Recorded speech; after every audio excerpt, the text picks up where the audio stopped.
Salut à toi ami jardinier. Là je peux te dire, on est le 25 février et c'est l'horreur. Là il pleut des cordes, tout est inondé, le sol est inondé. Là franchement c'est une galère sans nom quoi. C'est incroyable, le sol n'arrive plus à boire l'eau. Et donc du coup tout le terrain est inondé. L'intérieur de la serre aussi, je vais te montrer ça tout de suite. C'est une grosse galère. J'ai eu des retours de plusieurs personnes qui m'ont dit que jamais ils n'avaient vu leur jardin dans un état pareil. Jamais ils n'avaient vu autant d'eau dans leur jardin, c'est vraiment une dinguerie quoi. Ce matin en me réveillant, j'ai vu que la serre était sous l'eau. Enfin à l'intérieur c'était une vraie piscine quoi. Donc du coup en pyjama j'ai creusé vite fait une tranchée là pour évacuer l'eau. À savoir qu'il y avait déjà une tranchée mais elle avait été bouchée. Donc j'ai dû recreuser dedans pour pouvoir libérer. Et ça a pu un peu vider l'intérieur de la serre. Allez, on va aller voir ce que ça donne. Oh là là, mais quel temps! C'est pas possible.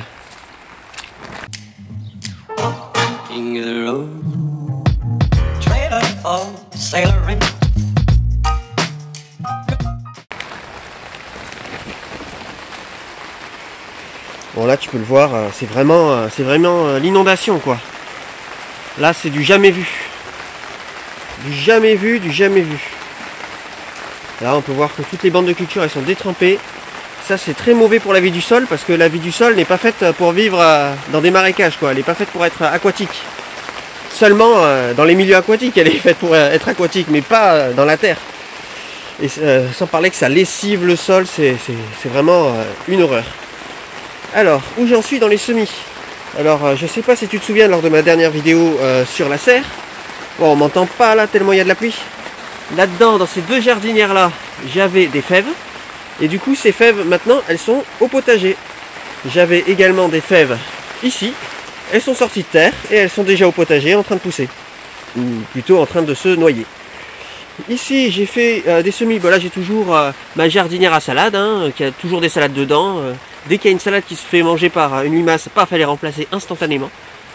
C'est toujours bien de faire un surplus en fait pour pouvoir prendre en compte les pertes au cas où. Ça permet en fait dès qu'il y a un problème de limaces ou de dégâts ou un animal qui creuse de pouvoir tout de suite remplacer le plan perdu. C'est pas mal, il faut toujours faire un surplus comme ça, on sait jamais. Ça permet de limiter les dégâts. Donc ici j'ai fait, c'était il y a 4 jours, un semis de chou cabu. Ah non, excuse-moi, un semis de chou de Bruxelles, voilà, je cherchais le nom. Ici, j'ai un semis de blettes.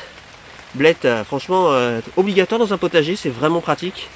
Et dans toute cette jardinière-là, c'est un semis de betterave. Donc il n'y a plus qu'à attendre que ça pousse. Dès que ça aura bien poussé, eh bien, ça ira directement dans le potager. Alors là, j'ai aussi fait, il y a 4 jours, un semis. Alors là, ici, c'est mes tomates rouges V2. Ici ce sont des tomates cœur de bœuf allongées V2 toujours. Alors quand c'est V2 tu te souviens ce sont mes propres semis. Ici on a des tomates cerises A. Alors en fait j'ai un oncle qui s'appelle Alfred et qui fait pousser dans son potager une espèce de tomate cerise depuis des années. Il sélectionne les meilleures tomates cerises, celles qui ont un meilleur goût. Et du coup il m'a passé quelques graines et j'ai pu après les reproduire dans mon potager. J'ai ici tomates collerette. Je crois que c'est des tomates collerette J, donc tomates collerette jaune. Je me demande si c'est pas des tomates ananas. Ici j'ai tomates cerises. C'est des tomates cerises J aussi. Alors ça c'est des tomates cerises poire jaune qui sont ici. Et ici j'ai des tomates. Comment ça s'appelle déjà? Ah oui. Ici j'ai des tomates noires de Crimée. On a nigel de Damas, tomatillo. Ça les tomatillos je te recommande, c'est des espèces de tomates cerises. C'est des tomates cerises qui ont un goût très prononcé. C'est délicieux, ça permet de faire la sauce salsa si je me souviens bien. À moins que ça soit la sauce mexicaine. En tout cas c'est des petites tomates cerises très fortes en goût, délicieux, je te recommande. Là du persil et là de la ciboulette. Et voilà, ce sont les semis qu'il y a à l'intérieur de la serre. Maintenant, passons à ce qui pousse dans la serre. Alors ici, j'ai mon chou de Banton. Ça, c'est un chou perpétuel. Je n'ai à le planter qu'une seule fois. Et après, il me produira du chou en permanence pendant de nombreuses années. Et de temps en temps, il faudra que je remplace en faisant une bouture de ce chou, et ainsi je pourrais le remplacer pour pouvoir avoir toujours une très grosse production de choux. Donc voilà, choux de Banton. Ici j'ai mes choux là, choux cabus, qui continuent de pousser. Ils commencent à paumer, donc je vais pouvoir bientôt les manger. Ici j'en ai un qui a paumé, j'attends que la pomme soit bien grosse.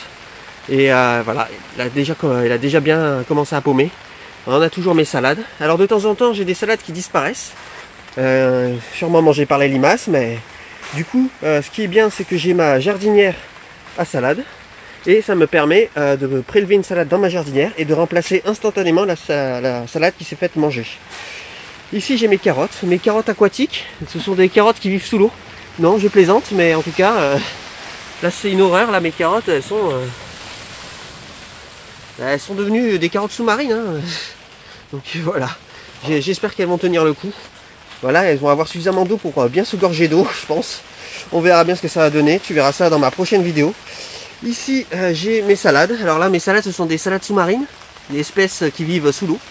Non je plaisante, mais en tout cas j'espère qu'elles vont tenir là. Elles vont pas manquer d'eau, j'ai pas besoin d'arroser, c'est pas mal, c'est pratique, hein. Ça permet de faire des économies en eau. Là ici j'ai mon oignon rocambole, oignon perpétuel. Tu le plantes qu'une seule fois et tu as de l'oignon pour toujours. Et après tu peux le bouturer parce qu'en fait il fait des oignons aériens. Ce sont des oignons qui poussent en l'air. Et tu récoltes les oignons aériens. Oh là mais c'est la tempête. Et on va voir si je vais survivre jusqu'à la fin de cette vidéo, hein. Je te garantis rien. Ici oignon rocambole ici, oignon perpétuel. Alors, ici on a deux autres oignons rocambole. Là et là. Là on voit un peu oignon rocambole. T'as vu, ils ont pas mal poussé hein, depuis la dernière fois, ils commencent à prendre. J'ai hâte d'avoir mes oignons aériens. Tu verras, je te montrerai, ça va être sympa. Ici j'ai des salades. Salade. Alors de temps en temps j'ai des salades qui disparaissent, mais hop, instantanément remplacées. On dirait que aucune salade n'a disparu. Mais ça continue de pousser, hein. Là je pense que ça va bientôt être bon à ramasser. Alors moi ce que je fais, c'est que je fais un mélange de salades, c'est-à-dire que je mélange plusieurs variétés. On ne sait jamais, dans la serre il peut y avoir des variétés qui supportent mieux les conditions climatiques que d'autres. Et j'ai remarqué que les salades violettes comme ça résistent mieux aux limaces. Je fais plusieurs variétés et ça permet de varier les vitamines. Et ça c'est vachement bien. Selon les salades, il n'y a pas forcément les mêmes vitamines, les mêmes antioxydants. Donc voilà, c'est pour ça que je te recommande de faire plusieurs variétés de salades. Ici, on a mon mesclin. Comme on peut voir, j'ai tapé dedans. Là, tout ça, j'ai mangé. Là, j'ai déjà mangé, mais il va falloir que je remange. Comme je te l'ai expliqué dans ma dernière vidéo, le mesclin, en fait, c'est une plante qui pousse à chaque fois et qu'après, il faut couper à rase. Et après, ça revient à chaque fois. Et ça revient jusqu'à la fin du printemps, début de l'été, parce qu'après ça monte en fleurs et ce n'est plus comestible. Enfin, si c'est toujours comestible, mais quand ça monte en fleurs, après ce n'est plus intéressant. Donc ici il y a mon mesclin, là j'ai mangé tout ça, ça m'a fait pas mal de repas, et là il va me falloir manger tout ça encore. Ici j'ai encore un autre chou qui va bientôt paumer. Et là j'ai mes deux autres choux, ici et ici, qui continuent de pousser. Donc voilà, on va voir la température de la serre. La température de la serre, c'est pas terrible. Dernièrement, il a fait plutôt chaud, mais là, les températures se sont vite refroidies. J'ai connecté ma serre pour avoir des rapports en temps réel de la température et du taux d'humidité. Et là, franchement, on peut voir que les températures sont vachement au-dessus des normales de saison. C'est vraiment hallucinant. Il y a certaines nuits où c'était au plus bas, au niveau de 11 degrés, quoi. C'est vraiment très chaud. On pourrait presque planter le potager d'été. Après, il y a certaines nuits où c'était au niveau de 4,6 degrés. C'est un peu limite, mais on pourrait presque planter le potager d'été. C'est vraiment un truc de fou. Surtout qu'en plus, là, c'est monté jusqu'à 25 degrés certaines journées. 25 degrés, c'est largement suffisant. Mais par contre, je pense qu'au niveau de l'ensoleillement, on n'y est pas encore. Ici, c'est le rapport mensuel de la température à l'intérieur de la serre. Sachant que j'ai mis le capteur dans un endroit à l'ombre, dans l'endroit le plus frais de la serre, et au ras du sol, au niveau du sol. Et on peut voir que les températures sont montées jusqu'à 28 degrés, quoi. C'est vraiment dingue. Et par contre, il n'a pas gelé une seule fois, au moins depuis le 25 janvier. Ça, franchement, c'est des températures, on pourrait presque faire tous les semis sans prendre de risque à l'intérieur de la serre. Mais je tiens à le préciser, on n'est jamais à l'abri d'une vague de froid qui peut survenir à tout moment. Donc, je préfère quand même faire attention. Bon, voilà, nous sommes au sec enfin dans mon laboratoire. Alors ça c'est l'installation que je t'avais montré la dernière fois pour faire des semis en intérieur. Tu vois, c'est la mini-serre que je mets sous une lampe dont j'ai modifié l'ampoule et j'ai mis une ampoule spéciale croissance des plantes de 80 watts. Et du coup, tu vas voir que ça a très bien marché, comme d'habitude, j'ai envie de dire, parce que je fais cette technique depuis assez longtemps. Alors là, on a mes pieds de tomates, là, ils ont commencé à bien pousser. Alors j'ai fait une petite bêtise, c'est-à-dire que je trouvais que les pieds de tomates avaient un peu trop tigé. Bon, ça va en vrai, ils ont pas tant tigé que ça. Mais d'habitude ils tigent un peu moins, donc ce que j'ai fait c'est que j'ai rapproché l'ampoule des pieds de tomates. Et le problème c'est que les feuilles ont pris un coup en fait. Les jeunes feuilles fragiles un peu là, elles ont pris un coup, elles sont devenues un peu jaunes avec des reflets violets. Mais bon, ça va aller, ça va faire un petit peu de stress au début, ça va ralentir un peu la croissance, mais ça va, je ne suis pas, comment dire, je ne suis pas trop en retard par rapport au potager et par rapport aux conditions climatiques. Donc ça a pas mal poussé, là on peut voir, là sur ce côté-là, ça ce sont mes tomates spéciales de mes propres semences, ce sont mes tomates version 2, tomates rondes rouges version 2. Là à côté ce sont les tomates noires Komato. Alors là tu peux voir que ça pousse, hein, mes tomates noires Komato, on va voir ce que ça va donner. On n'est pas à l'abri de tomber sur des graines, des tomates d'origine de graines F1, donc ça peut donner des tomates aléatoires. Donc on va voir, ça se trouve ça va faire des tomates vraiment très bizarres. Je t'invite à t'abonner pour voir ce que ça va donner au potager et dans la serre. Et là-bas on a un piment qui est sorti. Je pense que mes graines étaient un peu vieilles. Là on peut le voir, le piment. Voilà. Je pense que mes graines de piment, ce sont des piments rouges des Landes, piments doux des Landes, excuse-moi, et du coup voilà, les graines sont un peu vieilles, donc il y en a un qui est sorti, mais sinon ça pousse assez bien. Donc les premières feuilles qu'on voit là, on appelle ça les cotylédons, ce sont les premières feuilles qui sortent quand la graine germe, et ensuite ça sera les feuilles de la plante. Donc on peut voir que ça commence à sortir là, les feuilles de la plante. Je sais pas si j'arrive à faire la mise au point. Là on voit sur celui-là qu'il commence à y avoir un petit embryon de feuilles qui commence à sortir. Donc voilà, je vais les rempoter pour pouvoir avoir la terre vraiment à ras des cotylédons et pouvoir commencer sur de bonnes bases et que les pieds de tomates ne tigent pas trop. Sur ces images, c'est assez intéressant parce qu'on peut voir que ce sont mes propres graines, mes propres semences que je reproduis chaque année qui ont le meilleur taux de germination par rapport à toutes les autres graines, les graines du supermarché ou des graines que j'ai extraites d'autres tomates la même année. On peut voir en plus que malgré des conditions qui étaient vraiment pas top, c'est-à-dire il faisait aux alentours de 15-16 degrés, elles ont quand même germé en seulement 4 jours. Pourquoi j'appelle mes graines V1, V2, etc. C'est parce que vu que j'ai planté d'autres espèces, je ne peux pas garantir de l'espèce à la fin. Il peut y avoir hybridation avec les autres espèces. Et donc du coup, je ne peux plus garantir que telle espèce et telle autre et telle graine. Alors ici, dans mon laboratoire, je vais te montrer une installation que je t'ai pas encore montrée. Ça, c'est un plateau de LED. Ça consomme vraiment pas beaucoup et surtout, ça fait un éclairage très puissant. Suffisamment puissant en tout cas pour pouvoir faire pousser les plantes une fois que je les ai repiquées en pot. Ça me permet de faire pousser les plantes en intérieur toujours et d'avoir une lumière optimale. Alors là comme tu peux le voir, j'ai mes concombres qui sont là, qui poussent. Donc voilà, je suis un peu trop en avance, je ne m'attendais pas à ce qu'ils poussent aussi vite. Ça ce sont mes graines de concombre V1. Ce sont mes propres semences et mes propres semences ont un taux de germination vraiment hallucinant quoi. C'est vraiment ça pousse à une vitesse. Là c'est un peu trop tôt, on va voir ce que ça va donner. Je vais les garder longtemps en intérieur je pense. Heureusement que j'ai mon installation pour tenir le coup. Là il y a un peu trop d'eau tu vas me dire, mais en fait j'attends que l'eau s'évapore complètement et que la terre s'assèche pour remettre de nouveau de l'eau. Et du coup voilà, ça permet c'est pour éviter que les pieds se noient dans leur propre eau, quoi, que les racines soient oxygénées. Ici, alors ça c'est un semis que j'ai fait il y a 4 jours, donc évidemment ce n'est pas encore sorti. Quoique, je sais pas ce que c'est ce truc-là. Non, ce n'est pas un poivron. Alors ici, j'ai des poivrons chocolat, et ici, j'ai des piments doux des Landes. Donc voilà, normalement c'est tous les pieds que j'aurais besoin, j'aurais pas besoin de plus de pieds. Je vais essayer de garder une pousse dans chaque alvéole. Voilà, et ici... La dernière fois dans mon tuto, où je t'avais montré comment faire des plantes d'intérieur, j'avais fait cette jardinière là. Et là tu peux voir que ça pousse bien, hein, et ça n'a pas beaucoup tigé, donc tu peux voir que mon installation, elle tient vraiment la route. Tout ce que je te montre en fait à chaque fois, ce sont des choses que j'ai testées préalablement. Donc ici on a aubergine, je me souviens plus de la variété. Ici on a mes célèbres concombres V1, qui poussent très vite. D'ailleurs, il y a 4 jours, hein, là il y a 4 jours, j'ai mis mes graines, et regarde, déjà. Alors que pourtant il fait pas très chaud, hein. Donc là voilà, mes petits poivrons là, poivrons chocolat. Alors en fait mes poivrons chocolat, cette année je vais faire qu'une variété de poivrons, ou une ou deux variétés de poivrons, pas plus. parce que évidemment, je serais tenté de faire énormément de variétés pour diversifier, pour faire beaucoup de variétés, pour que ça soit joli sur les photos Instagram et tout. Mais mon but, là, cette année, ça va être de récupérer les graines de poivrons pour pouvoir, au fur et à mesure, faire des poivrons qui soient adaptés à ma terre et adaptés à mon potager. Donc voilà, je récupère les graines au fur et à mesure. C'est pour ça qu'en fait, je vais te montrer quelque chose. Moi, j'achète mes graines chez Cocopelli. Alors tu vois, Cocopelli, c'est semences biologiques et reproductibles.